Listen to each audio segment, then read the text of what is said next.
Hal yang kedua, dosa yang sering dianggap tidak apa-apa. Dosa mengerikan yang sering dianggap tidak apa-apa adalah perkataan dusta. Tadi saya sudah singgung. Keluaran 20 ayat 16, jangan mengucapkan saksi dusta tentang sesamamu. Ini hukum 10 hukum, itu hukum yang ke-9. Jangan mengucapkan saksi dusta tentang sesamamu. Pasal 23 kitab Keluaran ayat 1, janganlah engkau menyebarkan kabar bohong. Janganlah engkau membantu orang yang, kenapa dia mati-mati ya? Orang yang bersalah dengan menjadi saksi yang tidak benar. Kita lihat itu terjadi hari-hari ini. Di gereja, di negara, kita lihat orang membela orang yang sudah salah dengan kumpulan cerita dusta. Kita lihat terjadi di bangsa kita. Terjadi juga di gereja. Kalau kita berteman dengan orang itu, biar dia sudah salah, seringkali kita tidak mau salahkan. Dan terjadi di gereja, pimpinan gereja yang berteman dengan seseorang, sesama pimpinan yang satu sudah berbuat dosa, berbuat salah, tidak diapa-apakan. Ini kenajisan yang sedang melanda gereja dan melanda bangsa ini juga. Ini mengerikan. Sudah dusta, masih dibela. Masih diceritakan seperti benar. Dan jangan katanya membiarkan kabar bohong. Jangan engkau menyebarkan kabar bohong. Hoax. Kita dengar sesuatu berita mengenai seseorang, jangan cepat sebarkan. Jangan cepat ceritakan ke orang lain. Kalau mungkin saudara ceritakan ke pasangannya, ke suaminya atau ke istrinya, mungkin sambil menceritakan, sambil mempertimbangkan. Kayak apa ini cerita? Jangan disebar. Jangan sampai kita bersalah di penilaian Tuhan. Karena kita tidak tahu cerita itu benar atau salah, kita sudah sebarkan. Jangan menyebar kabar bohong. Jangan engkau membantu orang yang bersalah dengan menjadi saksi yang tidak benar, saksi dusta. Itu sebabnya banyak pembela-pembela yang berjuang mati-matian untuk membela sampai ketidakbenaran pun dianggap benar. Itu mengerikan. Tuhan tolong kita supaya kita tidak terjebak dalam dosa ini. Ini dia. Wahyu 21 ayat 27. Tetapi tidak akan masuk ke dalam sorga sesuatu yang najis atau orang yang melakukan kekejian atau dusta. Tidak masuk sorga. Tetapi hanya mereka yang namanya tertulis di dalam kitab kehidupan anak domba itu. Rupanya orang yang berdusta, firman Tuhan katakan, orang yang berdusta itu namanya itu tidak ditulis di dalam kitab kehidupan. Kalau sudah sempat ditulis karena dia percaya Tuhan Yesus sungguh-sungguh, kemudian namanya dicatat dalam kitab kehidupan, tetapi ketika dia mulai membiarkan lidahnya tidak dikekang, dia mulai menyebarkan cerita dusta, terbiasa untuk berdusta, memaki, memfitnah, namanya bisa dihapus. Dan ketika di pengadilan terakhir, Tuhan bilang Tuhan tidak kenal kita, karena nama kita tidak dicatat dalam kitab kehidupan, dan cuma orang yang namanya tercatat dalam kitab kehidupan itu yang masuk ke dalam kerajaan sorga. Tapi katanya tidak masuk ke sana orang yang melakukan kekejian atau dusta. lidah yang tidak dikekang. Ayat Wahyu pasal 23 ayat 15, tetapi anjing-anjing dan tukang-tukang sihir, orang-orang sundal, orang-orang pembunuh, penyembah-penyembah berhala, dan setiap orang yang mencintai dusta dan yang melakukannya tinggal di luar. Tidak masuk ke dalam sorga orang-orang yang mencintai dusta dan yang melakukannya. Suka akan dusta. Artinya begini, kita dengar dusta, kita suka. Biasanya kita suka karena kalau kita dengar dusta, cerita fitnah, itu kita suka.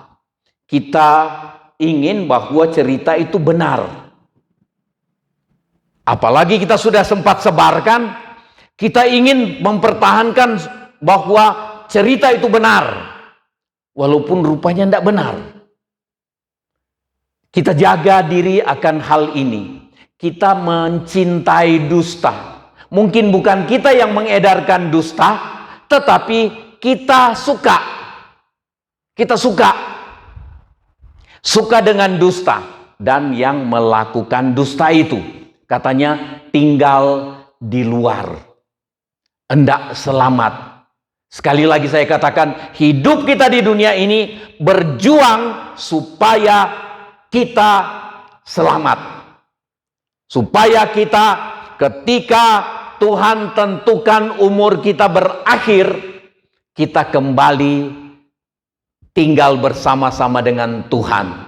Itu sebabnya Tuhan peringatkan kita. Jangan sampai ada dosa mengerikan itu yang kita anggap tidak apa-apa, yaitu mengucapkan kata yang sia-sia, dusta, fitnah, makian, kita anggap biasa. Kita lihat itu di media sosial hari-hari ini, orang saling memaki. Cerita dusta diedarkan dengan cara yang bagus seperti benar. Terjadi di dalam gereja, terjadi di kehidupan kita berbangsa dan bernegara ini. Orang-orang hebat yang kita anggap pernah jadi pemimpin di negara ini mungkin. Tapi kita lihat terlalu berani untuk bicara dusta. Yang gawat termasuk orang gereja, termasuk pemimpin gereja. Dusta disampaikan demi kepentingan diri sendiri. Firman Tuhan bilang, orang seperti ini tidak akan masuk ke dalam kerajaan sorga. Tuhan tolong kita untuk menghindar dari dosa mengerikan yang sering dianggap tidak apa-apa. Yang pertama, mengucapkan perkataan yang sia-sia. Fitnah, memaki, itu perkataan sia-sia. Kita menceritakan cerita-cerita yang tidak membangkitkan iman, itu perkataan sia-sia. Kemudian dosa mengerikan yang sering dianggap tidak apa-apa adalah dusta, perkataan dusta, berani berdusta. Seringkali di perdagangan pun kita nekat berdusta supaya dapat untung banyak. Nekat berdusta. Ada cara berdagang yang tidak perlu berdusta. Besan kami, dia memberitahu kami, dia berdagang, dia bilang, saya tidak mau untuk ada dusta. Saya tidak jelaskan panjang lebar soal hal ini, tetapi saudara tahu ini. Di perdagangan tidak harus berdusta supaya untung. Tidak harus berdusta supaya untung. Kita harus ingat hal ini. Kita percaya ketika kita jujur, Tuhan akan bela dan memberkati kita. Nah, dosa mengerikan yang sering dianggap tidak apa-apa, mengucapkan perkataan yang sia-sia, perkataan dusta. Hal ini menyebabkan orang tidak mengetahui bahwa dia sudah kehilangan keselamatan. Nah, pagi hari ini ada satu ayat di kitab Mazmur yang menolong kita untuk terhindar dari dosa ini. Mazmur 141 ayatnya yang ketiga. Kita boleh baca sama-sama. 1, 2, 3. Awasilah mulutku ya Tuhan, berjagalah pada pintu bibirku. Kiranya ini jadi doa kita bangun pagi, mau tidur malam, bangun pagi, Tuhan berjagalah, awasilah mulutku ya Tuhan. Berjagalah pada pintu bibirku, supaya aku tidak mengucapkan perkataan yang sia-sia. Supaya aku tidak mengucapkan perkataan dusta. Supaya aku tidak mengucapkan makian. Supaya aku tidak mengucapkan keluhan, tuduhan. Supaya aku tidak berdosa kepada Tuhan. Awasi mulutku ya Tuhan.